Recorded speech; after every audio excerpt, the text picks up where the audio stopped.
Good morning, friends. Hey, if you are looking for some tips on how your environment can impact your mental health and what to do about it if you feel like your environment is negatively impacting your mental health, this video is for you. That's right.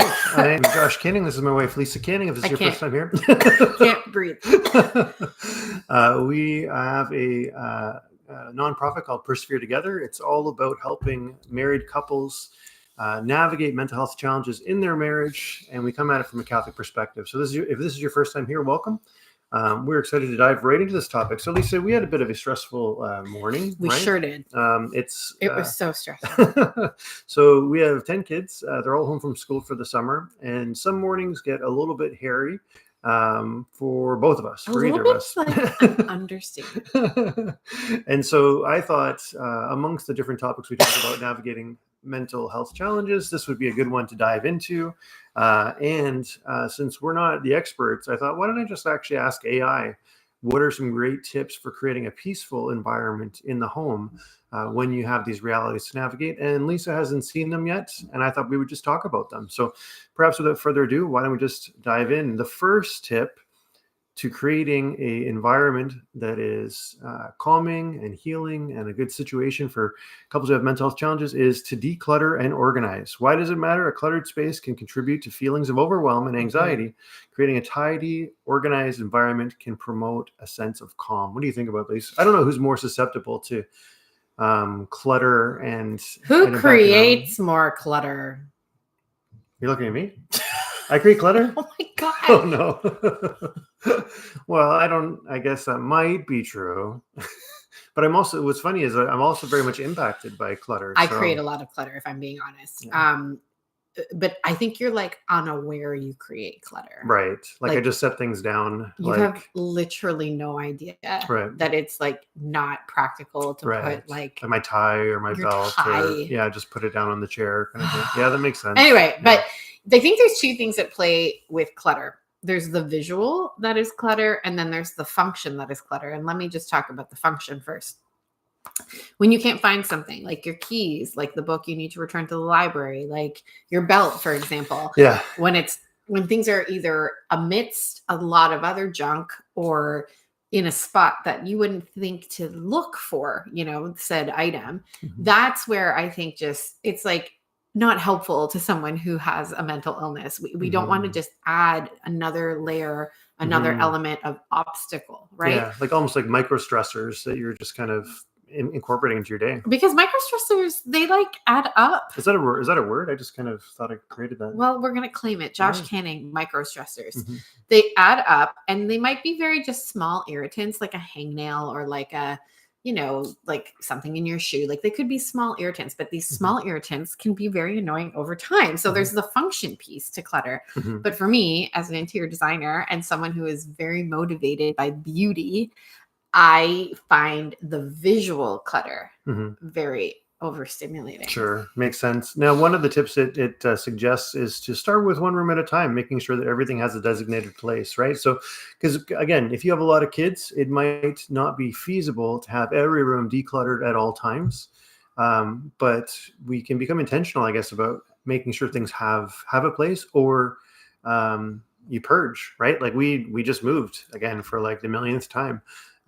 And we often find in that process, there's a lot of stuff we don't need. And maybe we make a lot of runs to the secondhand store to donate stuff. So maybe there's some things that, that you don't need. So if you are like me and you get very visually triggered by clutter, sometimes it honestly is just like you set the timer, or you just say, I am not delaying this any further. Like we are just doing this right now. That's what I did this morning. I was so overwhelmed by the clutter in my bedroom, which is not all caused by us. Right. Some of it was caused by children. Sure. But I was so overwhelmed by the clutter. I just was like, I'm doing this right now. It will take me 5 minutes. And that is true. It literally took me 5 minutes to just get rid of a lot of garbage and put cups back where they should be. And then it was over, and it was so much better. Right. Very cool. Okay. So the second tip, incorporate calming elements. Ooh. Why does that matter? Ooh. Surroundings can influence mood and mental well-being. Incorporating elements that evoke calm can help reduce stress. So, for example, using soothing colors like soft blues, greens, or neutrals in your decor. Add natural elements like plants, which can improve air quality and bring a sense of tranquility. Consider using essential oils or candles with calming scent like lavender or chamomile. Well, you've been on the essential oils bandwagon for a while. Yeah, we do a lot of these things. The essential oils is extremely helpful to me. So we will almost always, there's something diffusing in my house. Either our tempers or essential oils. No. Okay. So I have diffusers all over. There's one right behind us in the office. There's one in our kitchen.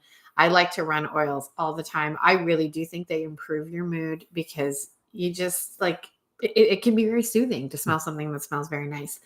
As an interior designer, as a former interior designer, I guess, the color palette is huge. I'm a big fan of color, so I'm not opposed to color, but a sense of cohesion. So for example, I'm not really into neon colored toys. Right. So I try not to have them in my main space. There's a fair bit of neon in the basement in the kids' rooms, but in our general living area on the main floor, that's where all the cute wooden Montessori looking toys are. That's where, actually, to be honest, not as many toys are. Like, especially not noisy toys. So again, these things are a big, these play a factor. The noisy toys are a huge trigger for me. You know, you're like making your coffee, you're kind of just stepping into the day, and then you're hearing like, I don't know, Cocomelon songs. Beep, yeah. I can like watch Josh's anxiety like rise with the beep, beep, beep, beep. It's like they're designed to destroy parents' mental health, right? Andrew has this one toy. He presses the button. It's brown bread, brown bread, brown bread. Then in my head, it's like red rum, red rum. Okay, so that's another tip, calming environment. So number 3, create designated spaces for relaxation. Why does that matter? Having a specific place to unwind can help both partners mentally switch off from daily stressors. This can be tough depending on, you know, the size of your home. We've lived in a lot of different size homes, especially as of late. And so it can be hard at times to find a place, but maybe it's simply a corner where kids aren't able to go behind you. You know, maybe it's, you know, by a window where you're going to get sunlight kind of first thing in the day. Yeah, I would say in this house, it's this office. We have tried to make this like no kid allowed. I mean, kids obviously are welcome to come in here, but we try to make this like there's no toys in here. I would prefer if we kept this clutter free. That's a good idea. Yeah, we should figure out how to do that. As I'm staring at your... Well, listen, this wasn't supposed to be a what do you call it? An ambush podcast. You're right. I'm very sorry. I'm very, very sorry.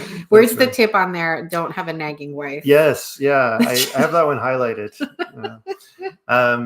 But so it doesn't need a quiet corner or room where you can read, meditate, pray, or simply relax. Ensure the space is free from distractions like electronics.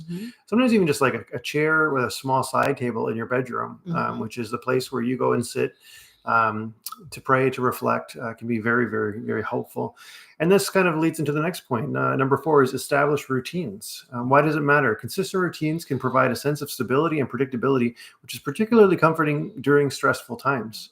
So at least in a specific tip, early morning and evening routines that include time for prayer, relaxation, and connection. For example, start the day with a prayer or meditation together, or individual, I think is completely fine. We have our own individual morning kind of prayer routines, and start with a quiet reflection or gratitude practice. What do you think, Lise? What would you add to that?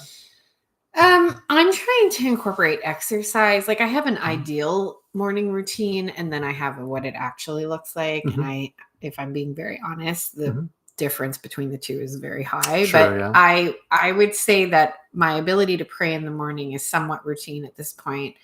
I have a few just resources. I use the Divine Intimacy devotional, and I read the daily mass readings on my phone.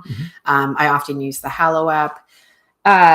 But my exercise routine is severely lacking. I would really like it where that became a really big part of my morning routine. Yeah, that's a good thing for first thing in the day, but it's also a thing that perhaps like you're prioritizing health first thing. So it might be your spiritual health, might be your physical health, but I don't think there's anything wrong with using the first time for contemplative prayer. But yeah, like in a perfect world, maybe you can even like literally get both of those things checked off before the When kids we get lived in up. Florida, Mhm. we had like the best mornings. Yeah. It was so good. Yeah, we would get up at 6 a.m. Because we had a neighbor who was a personal trainer, and she'd come and train us in our garage gym and driveway. And you had to do that a few times a week. And I would call it the battle, because it was a battle of a will to get up at like 5:45 and get ready and warm up. But the feeling of having accomplished something important before even anybody else is up was really, really The nice. accountability was so good. Yep. Okay, so back to the tips. Number 5, limit noise and distractions. Hey, we can do that. That's like awesome. When you told me what we were doing today, I was like, we are not the people to Right. talk about these Right, things. right. Well, I mean, this is it. This is seasons in life, right? The reality is you can only limit noise so much in a big family. Let us know in a comment if you've got small kids. You can only limit it that much. Here's what I'll say about this one, and this is from my spiritual director, Father Damien. He encourages me all the time that you can achieve silence interiorly, even when it is absolute chaos around.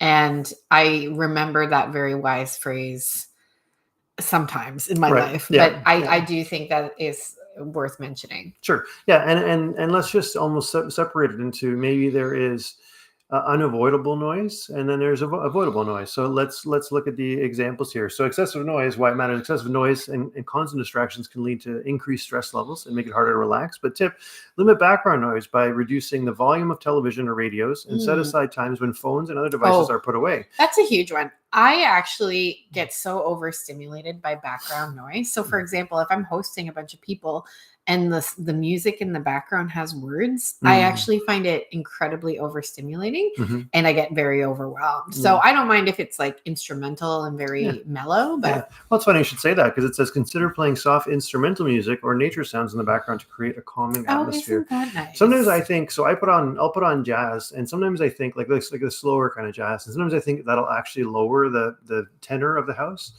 Normally it doesn't. You have to actually just ask kids, guys, can we please use indoor voices? Can we just bring it down? A lot of friends who love Gregorian chants, Josh, and they put it on and they say that it mellows their kids out.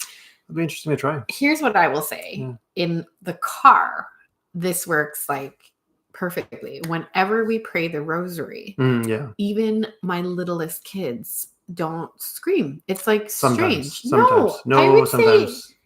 Well, many times. I would say the decibel level in our car, this happened just like yesterday. Right. The decibel level in the car can be so loud. And then as soon as I say, okay, we're praying the rosary, people calm down. Yes, I would agree that when it's getting loud, and often the little ones will follow the lead of the older ones. But we have 2 young wild cards that sometimes will scream, and then I've been in a situation where we have to basically be like, guys, let's pause, and we'll continue the decades after. So so that's another one. Number 6. Encourage open communication. Why it matters. A peaceful environment is not just physical, it's emotional too. Open communication helps prevent misunderstandings and reduces tension. So as a tip, make it a habit to check in with each other daily. Encourage honest and compassionate communication about feelings, needs, and concerns. This practice fosters emotional safety and connection. If I may, this morning I was so overwhelmed, and you made me put down, I think I was holding like a broom and like all these things. You like forcibly like took them from my hands, and in the middle of the kitchen, there was like 6 kids around. You like enwrapped me in a hug, and you just said like, how are you doing? Are you okay? And I felt so seen, and I felt so cared for.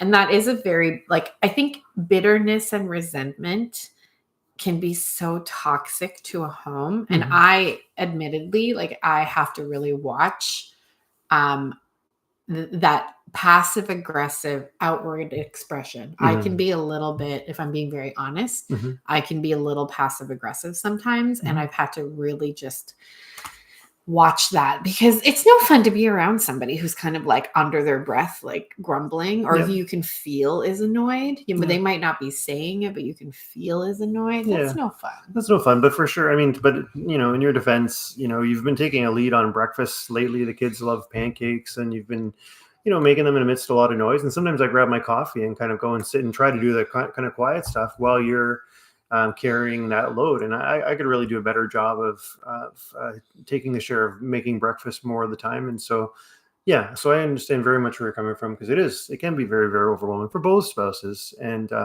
but yes, I had a moment of grace where I was able to recognize that perhaps somebody could use a hug and support, and know that you're not alone in that. So It was very appreciated. good. Number 7, create a prayer or reflection space. So we kind of hit on that a little bit before. Why it matters: a dedicated space for prayer or reflection can serve as a spiritual sanctuary within your home, offering comfort and strength. In other words, it's just kind of like, it feels good to step into a routine that's familiar, that is, now I'm going to this space for this purpose. And that can be a very useful routine. So tips: set up a small table or shelf with religious items like a Bible, rosary, or icons. Make it a place where you can retreat and to pray individually or as a couple. Yeah. Many of my friends, when we lived in Ave Maria, Florida, many of them had home altars. And I if I'm being very honest, I remember just being like, that's going to get knocked over so quick. But they wouldn't.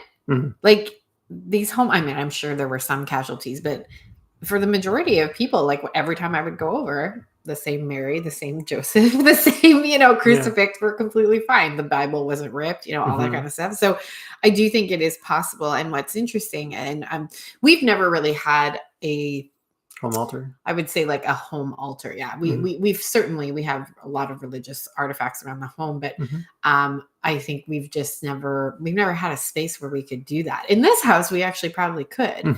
And we've been so transient. But anyway, my point is that it is a wonderful idea to have a space in the home where things can be kept that are meaningful, and where children also can understand, like, this is where we go for this activity. Yeah, 100%.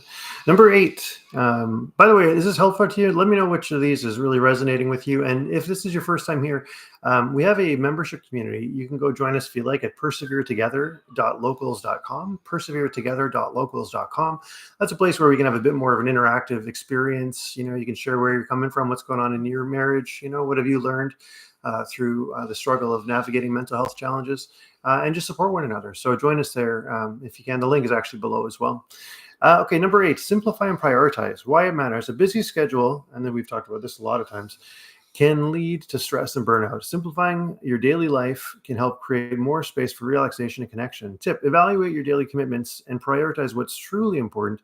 Reduce unnecessary activities and focus on quality time together, rest, and spiritual practices. There is a quote that I have been thinking about. Josh stumbled upon a conference being held for people who are looking to homestead. I think this is so fascinating. Even if you live in the city, they say that you can have a bit of a homestead. But there's this sentence, and Josh, help me fill in the gap here, but it's something like, let's make our homes, rather than a place of amusement. Yep. A place of like true leisure. Leisure and productivity. I thought that was so interesting, as opposed to a place of amusement. And there was another word, and I can't maybe remember. Distraction, something like that. But I and again, I'm not trying to make anybody feel bad who has a man cave, for example. But there was a time period when I was an HGTV designer, actually, where the man cave was like such a thing, and it was like the place where the dad would go to, like, watch sports with all his friends, and it was like decorated, with such gaudy themes, the things that, anyway, the things I witnessed on HGTV type productions. My point is that is, when you think about it, a place of amusement. Like, you are consuming an amusement. Nothing wrong with watching football, but my point is this concept of leisure.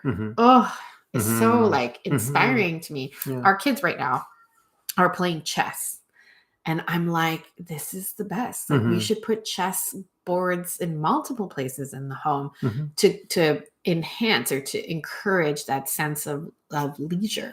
We've also found, in really just the past couple of years, a kind of shared family enjoyment in puzzling. These 1,000-piece jigsaw puzzles is a thing that it's often conducive to doing a couple people at a time and just conversing over it. It's fun. But yeah, leisure, reading, like we were talking earlier, music, going for walks, whatnot. It's really, really important. Okay, number 9, you'll like this one. Encourage natural light and fresh air. Why it matters: exposure to natural light and fresh air can boost mood and energy levels. Tip: open windows to let in natural light and fresh air. So spend time outdoors together, whether it's a walk in the park or sitting on your patio, to enjoy the benefits of nature. So when I've noticed a tendency for me, when am I most susceptible to depression? Well, I have like seasonal affective disorder, like many people do.